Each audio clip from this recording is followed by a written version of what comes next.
खुदाम के कलाम में से निकाले मेरे साथ मत्ती रसूल की मार्फत लिखी गई अंजील उसका 21 बाब पहली आयत से लेके 11 आयत तक। पहली आयत से लेके 11 आयत तक बड़ी तवज्जो के साथ खुदाम के कलाम को सुने। मत्ती रसूल की मार्फत लिखी गई अंजील उसका 21 बाब पहली आयत से लेके 11 आयत तक। और कलाम अक़दस में यूं मकतूब है, जब वो यीशु के नजदीक पहुंचे, जैतून के पहाड़ बैतफगे के पास आए, तो यीशु ने दो शागिर्दों को ये कहकर भेजा, अपने सामने के गांव में जाओ, वहां पहुंचते गधी बंधी हुई और उसके साथ बच्चा पाओगे, उन्हें खोलकर मेरे पास ले आओ। अगर कोई तुमसे कुछ कहे तो कहना कि खुदा उनको इनकी जरूरत है, वो फिर उन्हें भेज देगा।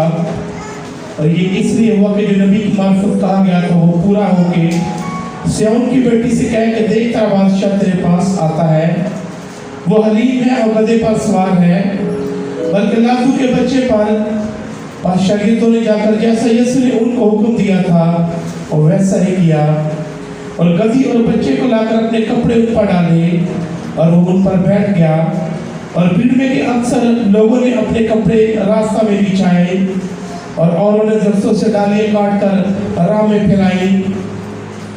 और भीड़ जो उसके आगे आगे जाती और पीछे पीछे चली आती थी, पुकार पुकार कर कहती थी, इब्ने दाऊद को होशाना, मुबारक है जो खुदा के नाम पर आता है, आलम वाला पर होशाना। और जब वो यीशु में दाखिल हुए तो सारे शहर में हलचल पड़ गई और लोग कहने लगे कि ये कौन है। भीड़ के लोगों ने कहा ये गलील के नासरत का नबी यीशु है। आमीन। खुदाम के पढ़े और सुने जाने पर खुदाम की बरकत। ये हवाला हम बचपन से सुनते आ रहे हैं, क्योंकि जब हम मसीही घरानों में हैं तो जाहिर है ये दिन मनाते आ रहे हैं, तो ये हवाले भी हमारी नजरों के सामने से गुजरते जा रहे हैं। लेकिन आज हम मज़ीद सीखेंगे कि यीशु मसीह का यरूशलेम में शहाना दाखिला जो है वो वाकई उसको बादशाह जाहिर करता है, क्योंकि ये शहाना दाखिला जो है ये एक शाही लाइन को जाहिर कर रहा है। और शाही लाइन जो है वो यीशु मसीह बादशाहों का बादशाह है और ये उसके दाखिले का यहाँ पर जो है इस्तकबाल का यहाँ पर जिक्र है। और चारों अनाजील में आपको चारों अनाजील में यरूशलेम में शहाना दाखिले का जिक्र मिलेगा। और इस बात का सबूत है कि मेरा और आपका मसीहा जो है वो बादशाहों का बादशाह है, क्योंकि जो उसका इस्तेमाल किया गया है वो वाकई ही बादशाहों वाला है, वो वाकई ही डिफरेंट है, वो वाकई ही अमेजिंग है।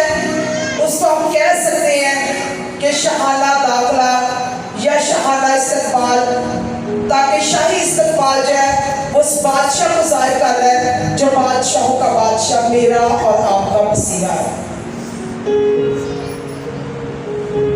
यहाँ पर गौरतलब बात यह है कि लिखा है कि भीड़ आगे और पीछे चल रही थी। इसका मतलब है कि थोड़ी सी सोच चली जाती है कि क्या वो सिर्फ यीशु के इस्तकबाल के लिए इकट्ठे हुए थे या कोई और भी मौका था कि लोग इतने इकट्ठे हो गए। क्योंकि मुफस्सिरीन का कहना यह है कि वो लोग 20 लाख के करीब थे।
इकट्ठी थी और वो यरूशलेम में जा रहे थे। और इसमें यहूदियों का जो है वो यही करदार था कि वो ईद को मनाए। लेकिन यहां पर कौम इस्राएल जो है वो रोम की गुलामी में थे, वो रोमियों की गुलामी के अंदर थे। और वो बड़े सालों से, सदियों से इस बात का इंतजार कर रहे थे कि कोई बादशाह आए और हमें रोमियों की गुलामी से आजाद करे। और वो लोग समझे कि ये जो बादशाह आ रहा है ये वही बादशाह है जिसका हम इंतजार कर रहे थे कि ये बादशाह आएगा और रोमियों से हमें आजादी दिलाएगा और इसका तख्त जो है, इसकी बादशाह यरूशलेम में कायम होगी। इस्राएलियों का ये अपनी ओर से एक वो ख्याल रखते थे, इसलिए भीड़ का रश जो है वो खचाखच भरा हुआ था। और अगर हम अनाजील में देखें तो ये वाकया ही एक शाही दाखला है, एक शाही इंतजाम है। और ये वाकया ही अनाजील जो है यीशु को बादशाह जाहिर कर रही है। यहां पर हम इन वजूहात के तहत अगर हम ईसाई की बात पर गौर करें कि वो रोम की गुलामी के अंदर है और वो बाहर आना चाह रहे हैं और वो किसी बादशाह का इंतजार कर रहे थे, तो आज भी इस बात के लिए खुश है कि ये बादशाह ये हमारी आजादी के लिए आया है। उस वक्त भी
आसमान पर भी हमें घर चाहिए।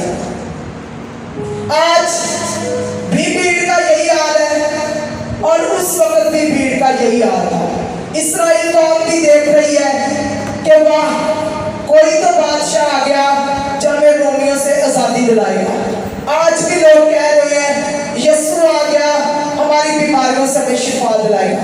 लेकिन वो कहता है कि मेरा प्लान और मंसूबा जो है वो निजात का है। उसने दुनिया से ऐसी मोहब्बत रखी कि उसने अपना इकलौता बेटा बख्श दिया ताकि जो कोई ईमान लाए हलाक ना हो बल्कि हमेशा की जिंदगी पाए। उसका प्लान हमेशा की जिंदगी है। आज इंसान की दौड़ अपने जिस्म की फिक्र के लिए, आज इंसान परेशान है अपने जिस्म की शिफा के लिए, लेकिन वो कहता है कि ये काम तो मैं कर दूंगा, लेकिन तो अपनी रूह का जो इंतजाम है उसकी ओर देख कि मेरा आने का प्लान क्या था, मेरा आने का मकसद क्या था। उसका मकसद यही था कि इंसान जो है वो निजात पा जाए, गुनाहों से रहाई पा जाए, हमेशा की जिंदगी में आ जाए, उसके प्लान में आ जाए, उसके मंसूबे में आ जाए। लेकिन आज इंसान इस बात को समझ नहीं सका और आज भी इंसान निजात से हटकर उसी जिस्मानी फिक्र के अंदर चल रहा है। आज भी इंसान इसी फिक्र के अंदर है कि काश मेरे बदन से, मेरे घर से ये मुसीबत चली जाए। उसे अपनी शिफा से गर्ज है, यीशु से कोई गर्ज नहीं है। बहुत कम लोग हैं जो आज वाकई उसके इस्तेमाल को निकले हैं। बहुत कम लोग, इनमें से बहुत सारे ऐसे लोग हैं जो सिर्फ शिफा की गर्ज से, जिस्म की फिक्र करते हुए यहाँ तक आए हैं कि आज मुझे मेरे जिस्म से शिफा मिल जाए। लेकिन यीशु कहता है कि मैं तेरे लिए निजात का मंसूबा लेकर आया हूं। मेरा आने का मकसद जो है वो तेरे गुनाहों से निजात है, ताकि तू गुनाहों से निजात पा जाए और हमेशा की जिंदगी में आ जाए। और उसने इस प्लान और मंसूबे के लिए यरूशलेम में जब अपना दाखिला किया तो उसने अपने आप को जाहिर करना शुरू कर दिया। वही लोग जो होशना के नारे मार रहे हैं, वही लोग जो डालियां लहरा रहे हैं, वही लोग जो गधे के आगे कपड़े डाल रहे हैं, वही लोग 2 दिन के बाद उसको मसलूब करने के नारे लगा रहे हैं। वही कह रहे इसको मसलूब करो। भाई आज भी भीड़ का यही हाल है, आज भी भीड़ इसी तरह की है। कोई तो अपनी शिफा के पीछे है, कोई वाकई यीशु की तलाश कर रहा है, और किसी को अपनी घर की फिक्र है, किसी को बच्चों की फिक्र है। वो कहता है कि मेरे पास आ जाओ धक्के मारते बहुत से दबे हुए लोगों, और मैं तुम्हें आराम दूंगा। क्या ये शहाना दाखला जो है ये बेखबरी में हुआ है? क्या कोई जानता है कि ये पहले से इस बात की खबर थी कि यीशु इस तरीके से यरूशलेम में आएगा, उसका इस्तकबाल किया जाएगा? क्या कोई जानता है कि नबियों ने पहले भी ये खबर हम तक पहुंचा दी थी? निकाले मेरे साथ खुदा के कलाम में से ज़करिया नबी की किताब, खुदा के जिंदा कलाम में से ज़करिया नबी की किताब, उसका 9 बाब, उसकी 9 आयत। बड़ी तवज्जो के साथ खुदा के कलाम को सुने।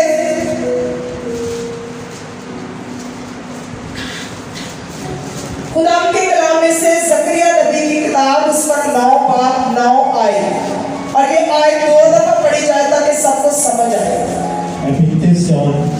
तू नहायत शादमान हो ऐ दूसरे यरूशलेम खूब ललकार, क्योंकि देख तेरा बादशाह तेरे पास आता है। वो सादिक है और निजात उसके हाथ में है। वो हलीम है और गधे पर, बल्कि जवान गधे पर सवार है।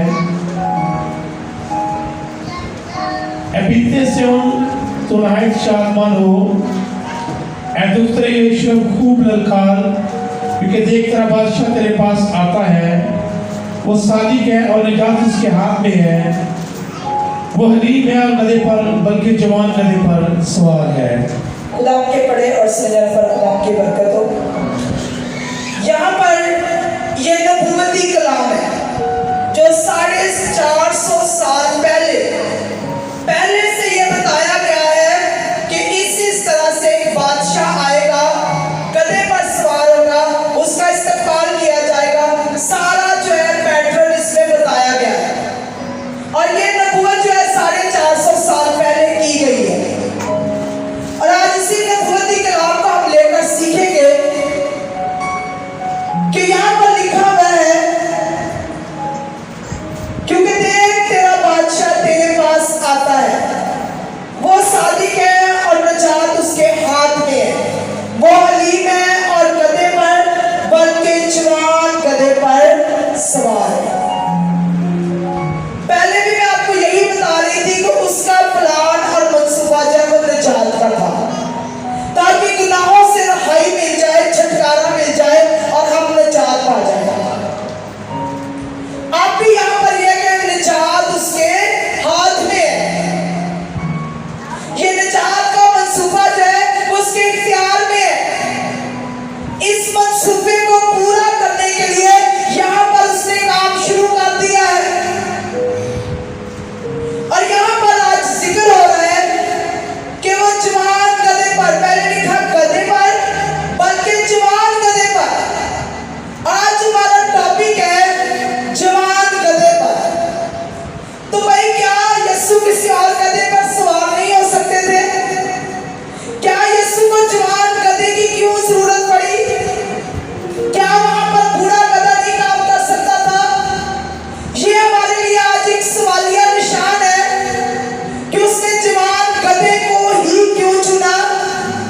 आज नौजवान नस्ल मेरी तरफ मतवज्जा हो कि ये कलाम आज मेरे और आपके लिए, क्योंकि खुदा का कलाम कहता है कि जिंदगी के अय्याम में से जवानी के अय्याम जो है वो खुदा के पसंदीदा है। और अप्रीस को भी जवानी के दिन ही अच्छे लगते हैं, खुदा को भी जवानी के दिन ही पसंद है और उसके मुखालिफ जो खड़ा है वो भी जवानी के दिन ही मानता है। 2004 में मैं और मेरी फैमिली हम बंधे हुए थे, हम आजाद नहीं थे। लेकिन जब यीशु की नजर पड़ गई तो उसने ये हुक्म दिया कि इसे खोल दो। भाई खोल किस लिए दो? किसी प्लान और मंसूबे के लिए। उस गधे को खोला गया किसी प्लान और मंसूबे के लिए। मेरी जिंदगी 2004 में जब मैंने बपतिस्मा लिया उससे पहले बदली हुई थी, लेकिन जब यीशु की नजर पड़ी, क्योंकि मैं अपने आप को गधे की जगह पर लाकर आपको बयान कर रही हूं कि मेरी जिंदगी बदली हुई थी। 2004 में जब हमने पानी का बपतिस्मा लिया, निजात के प्लान में आए, तो यीशु ने ये हुक्म दिया कि इसे खोल दो। और जब खोला गया तो उसका मेरी जिंदगी से ये प्लान था। मैं अक्सर कहती हूँ कि कलाम जब तक बंद है ये एक किताब है, लेकिन जब इसको खोल कर पढ़ा जाता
कर सकूं। आज कोई अच्छा ढोलक बजाता है, वो कहता मेरे से बढ़ के कोई भी नहीं। आज कोई और काम करता चर्च में, वो कहता जो मैं कर सकता हूं वो कोई कर ही नहीं सकता। लेकिन यहाँ पर गुरूर तकब्बर की कोई बात नहीं है। जो हमारे अंदर है बात उसकी हो रही है। गधे के अंदर कोई खूबी नहीं थी, मगर जब उस पर यीशु सवार हो गया तो वो डालियां भी लहराई गई, वो कपड़े भी बिछाए गए, वो होशाना के नारे भी लगाए गए, क्योंकि उसके ऊपर यीशु सवार है। आज यीशु ढूंढता है नौजवान नस्ल को, नौजवान गधों को, ताकि उन पर वो सवार हो सके, सवार होकर वो अपना काम कर सके। लेकिन आज नौजवान नस्ल इंटरनेट को इतना अपने ऊपर सवार कर चुकी है कि खुदा के लिए टाइम ही नहीं है। आज लोग दौलत के पीछे, कारोबार के पीछे इतने बिजी हैं कि मैं अक्सर लोगों से ये कहती हूँ कि भाई ये द्वार का दिन खुदा को दो। तो उनका क्या कहना होता है कि भाई हमारा जो काम है द्वार वाले दिन ही ज्यादा चलता है। आज यीशु जो है वो सवाल करता है। आज नबूवती कलाम है हमारे पास, जो 450 साल पहले कहा गया। ये कोई आज की बात नहीं थी कि ज़करिया पहले से जानता था कि आने वाली नौजवान नस्ल ऐसी होगी। बेशक वो खुदा का नबी था, जानता भी हो, लेकिन जो प्लान और मंसूबा निजात का जिस तरीके से तकदीर दिया गया था वो यही था कि यीशु जो है वो जवान गधे पर सवार हो। आज यीशु नौजवान नस्ल मांगता है। आज यीशु जवानों पर सवार होना चाहता है, ताकि जवानों पर सवार होकर भीड़ में से गुजरे, भीड़ को दिखाए कि मैं ही जिंदा खुदा हूं जो मौजूद समुद्र को थमा देता हूं, मेरा ही नाम यहोवा है। लेकिन आज कोई यीशु को सवार नहीं करना चाहता। आज हमारे पास वक्त नहीं है, आज हमारे पास खुदा के लिए कुछ भी नहीं है जो हम उसे दे सके। हमें अपनी फिक्र पड़ी हुई है। जिस तरह उस वक्त कौम इस्राएल सिर्फ एक ही बात जानते थे कि कोई बादशाह आ जाए हमें गुलामी से आजाद कर दे, रोम की गुलामी से आजाद कर दे। आज भी एक ही फिक्र है, कोई डॉक्टर आ जाए जिससे ये बीमारी ले जाए। कोई ये फिक्र नहीं कर रहा कि जो उसकी बादशाही का काम है उसको किसने करना है। कोई इस बात की फिक्र नहीं ले रहा कि ये जो काम है ये कौन करेगा। उसके लिए रास्ता उसको सीधा करना, लोगों को उसके नाम की गवाही देना, लोगों को खुदा के घर में लाना, खुदा के घर के काम करना, ये खिदमत करना, ये कौन करेगा। आज बहुत सारे लोगों का ये ख्याल है कि ये सिर्फ खादिम का काम है, वो जाने उसका काम जाने, हमें सिर्फ ये कर्ज हदिया दिलाते, इससे ज्यादा कुछ भी नहीं। लेकिन यीशु आज कह रहा है कि मुझे जवान गधा चाहिए, मुझे नौजवान नस्ल चाहिए, मैं उन पर सवार होना चाहता हूँ, मैं उनके लिए भी कुछ करना चाहता हूँ और भीड़ के लिए भी कुछ करना चाहता हूँ। आज अपनी जिंदगी पर गौर करें कि आज यीशु जो है वो नौजवान नस्ल को मांग रहा है, ताकि उसके इस्तेमाल के लिए, उसकी बादशाही के लिए जब वो दोबारा आने वाला है तैयारी कर सके।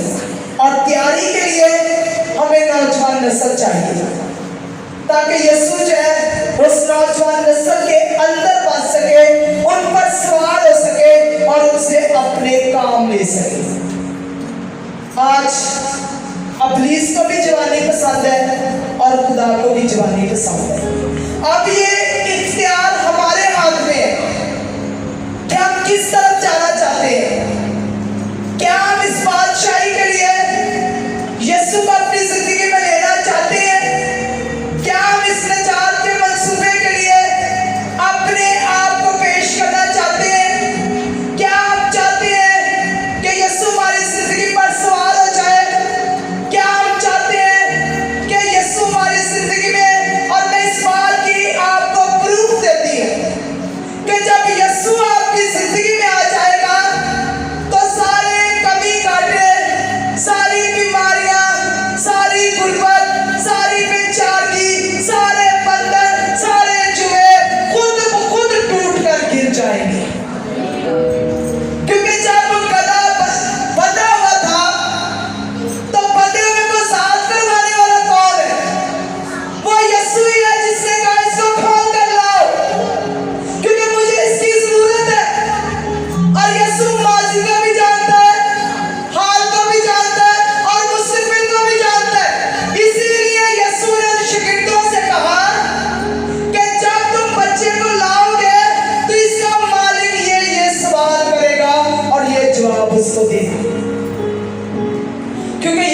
हमारे मुस्तकबिल को भी जानता है।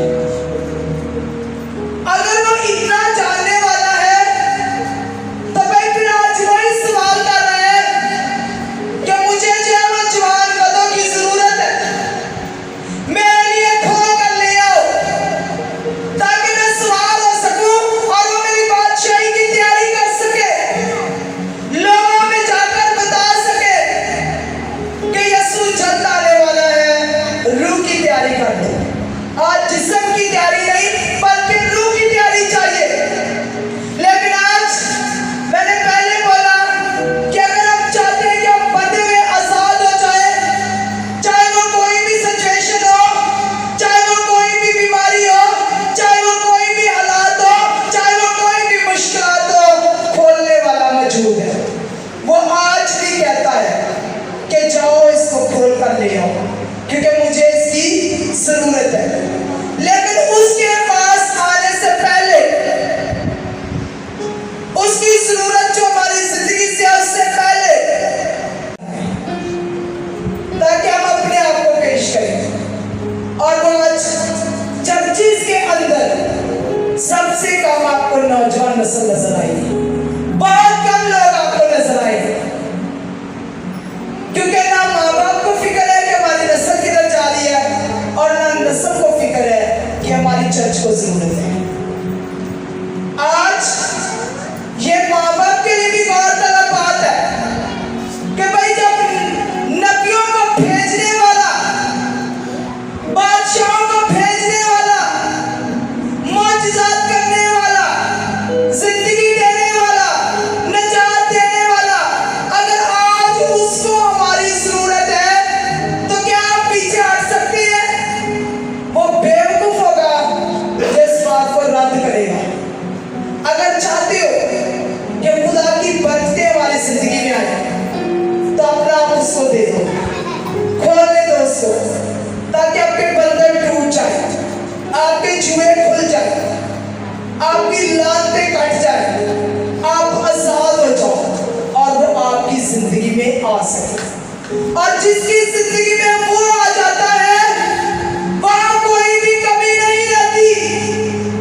जिसकी जिंदगी में वो फंस जाता है वो जिंदगी आसमान में उड़ती हुई नजर आती है क्योंकि खुदा के अंदर ये कुदरत है। आज नौजवान नस्ल के लिए ये पैगाम है, ये आज का नहीं 450 साल पहले का है कि यीशु को किसकी जरूरत है? उसको जवान कदों की जरूरत है। और अपनी जवानी यीशु को दे दे, अपना कीमती वक्त यीशु को दे दे। सोने से नजर हटा ले, एक्स्ट्रा कामों से नजर हटा ले, नेट से नजर हटा ले, गलत कामों से नजर हटा ले, इन बंधनों से बाहर आ जाए, ज़नाकारी से बाहर आ जाए, झूठ से बाहर आ जाए, चोरी से बाहर आ जाए, जादूगिरी से बाहर आ जाए, सारी लानतों से बाहर आ जाए। और बाहर आकर वो आपको बुलाता है, वो कहता है कि मुझे तेरी जरूरत है। तो भाई आज अगर बनाने वाले को आपकी जरूरत है तो अपना आप उसको दे दे, खुदा के कामों में आ जाए, खुदा की खिदमत करे। मैं अक्सर ये बात होती है और कहा जाता है कि भाई खिदमत के लिए हम तो आवाज़ें देते रहते हैं, कभी किसी को कहते आ जाओ, कभी किसी को कहते आ जाओ। खुदा को ऐसे कदों की जरूरत नहीं है। खुदा को वो कदे चाहिए जो खुद चलकर उसके पास आए, जो खुद चलकर आकर उसको सजदा करे और उससे पूछे कि बता खुदावन तुझे मुझसे क्या काम है। आज वक्त बदल चुका है, वो पहले की तरह गधा नहीं चाहता, वो अब ऐसे गधे चाहता है जो आकर उससे पूछे कि खुदा ये जिंदगी तेरी है, बता वक्त थोड़ा है, मैं तेरे लिए क्या कर सकता हूँ। पहले यीशु ये सवाल करता था कि बता मैं तेरे लिए क्या करूँ। आज हमें ये सवाल करना है कि यीशु बता मैं तेरे लिए क्या करूँ। जो तू कहेगा मैं करूँगा। तो माँ बाप भी अपनी नस्ल पर, औलाद पर तवज्जो दे। अगर इस और नहीं है तो आज आप यीशु की जरूरत बन जाए, ताकि जब आप उसकी जरूरत पड़ेंगे तो वो आपकी जरूरतों को पूरा करेगा। इसलिए वो वाकई बादशाहों का बादशाह है, जात को देने वाला है, गुलामी से रहाई देने वाला है। आज वो पुकार रहा है कि मुझे तेरी जरूरत है। कितनों को समझ आई इस कलाम के साथ? खुदा मुझे और आपको इस कलाम के साथ से करना।